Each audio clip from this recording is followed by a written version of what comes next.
Kathy Blake is out for a stroll in the park by herself. What's so striking is that Kathy is completely blind and has been for over 30 years now. Life was great the year right before I was diagnosed. I had just started a new job. I had just bought my first new car, and I had just started dating my now husband. Life was good. And then a diagnosis from her doctor: Retinitis pigmentosa, or RP. It's a genetic disease that leads to visual loss and is not curable. The light-receiving cells in the retina slowly start to die, leaving the patient at least partially blind. The doctor had told me, there's some good news and bad news. The bad news is you're going to lose your vision. The good news is we don't think you'll go totally blind.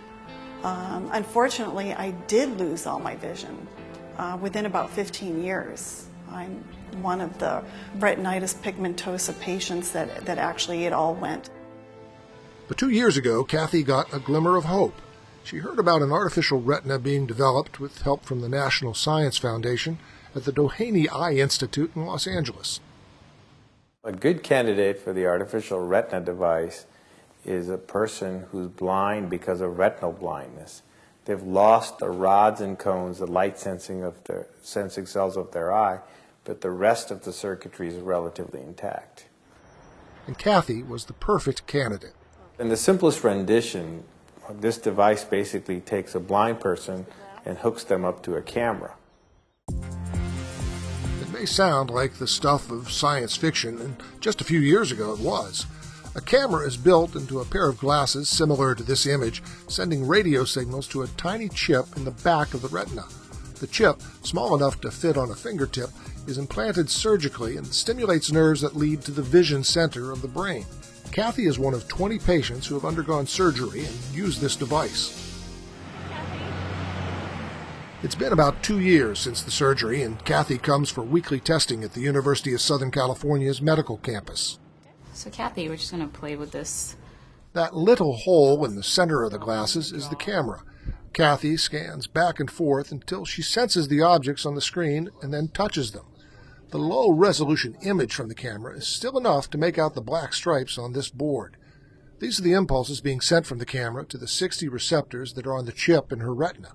So what is Kathy seeing? I see flashes of light that indicate a contrast from light to dark.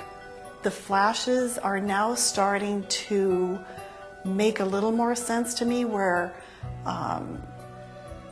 if there is a line, that I'm actually kind of seeing the flash in a line instead of just a flash on and off. If you've been blind for 30 or 50 years, all of a sudden you get this device, there's a period of learning. Your brain needs to learn. And it's literally like seeing a baby crawl, to a child walk, to an adult run. I'm always thinking, gee, what is that? Oh, there's something. I'm trying to figure out what things are. Okay. Most of the time I have to be told what it is, but I know that something is there. Kathy takes the device home. The software that runs the device can be upgraded. So as the software is upgraded, her vision improves. Recently, she was outside with her husband and saw something she hadn't seen for a long time. And as I scanned up in the sky, I got a big flash right where the moon was and pointed it out and said, "There's a big flash right there." And he said, "That's it." That was pretty amazing to me, because I can't even remember how many years ago it's been that I would ever be able to do that. This technology has a bright future. The current chip has a resolution of 60 pixels. Dr. Humayun says that number could be increased to over 1,000 in the next version. Well, I think it will be just extremely exciting that if they can recognize their loved one's faces and be able to see what their wife or husband or their grandchildren look like, which they haven't seen.